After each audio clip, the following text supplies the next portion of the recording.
पराग पराग धानवा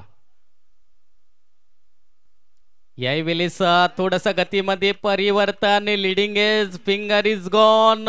खूप कमी वयात एक मोठं नाव या टेनिस क्रिकेटच्या माध्यमातून पाहायला मिळालं.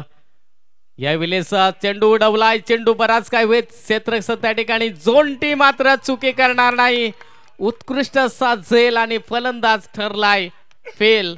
आपल्यासोबत जोडले गेलेत. गोलंदाजी मार्कवर आपण युवराजला पाहू शकाल. चेंडू फेकून झाले 3. उर्वरित चेंडूंचा जर खेळ पाहिला तर 3 चेंडू येणं शेष असेल. याही वेळेस कमालीची या ठिकाणी गोलंदाजी आणि धावचित्त या ठिकाणी आपल्याला फलंदाज.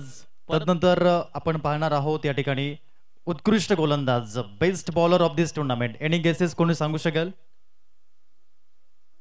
प्रीत 11 डहाणू संघाचा युवराज दुबळा ठरतोय उत्कृष्ट गोलंदाज. त्याने टिपले या स्पर्धेमध्ये तब्बल 8 विकेट. आणि या ठिकाणी आपण पाहणार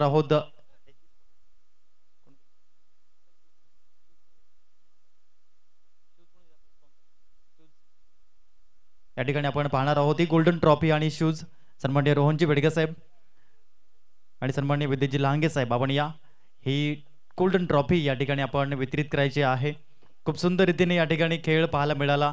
तो म्हणजेच युवराज दुबळा ठरतो या ठिकाणी उत्कृष्ट गोलंदाज. एकदा जोरदार टाळ्या येऊ द्या. काय जबरदस्त परफॉर्मन्स युवराजच्या माध्यमातून राहिला आणि युवराज ठरला उत्कृष्ट गोलंदाज. गोल्डन ट्रॉफी आणि हे शूज या ठिकाणी पाहायला मिळत आहेत. प्रीत 11 डहाणू संघाचा एक उत्कृष्ट गोलंदाज युवराज. आपण फक्त 2 मिनिटांसाठी थांबायचं आहे. जास्ती बोलत नाहीये, परंतु मैदानाच्या आतमध्ये खूप चांगलं उत्तर तो देतो.